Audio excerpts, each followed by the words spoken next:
Bir oturuyorsun sofraya, bir oturuyorsun. İki somon yemeden kalkmıyorsun. Bir oturuyorsun sofraya, bir oturuyorsun. İki somon yemeden kalkmıyorsun.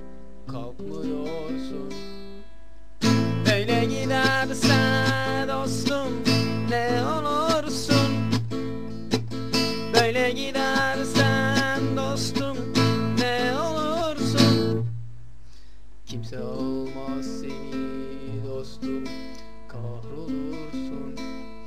Kimse almaz seni dostum, kahrolursun. Yeme artık dostum, yeme. Bari kilolarını ver bu sene.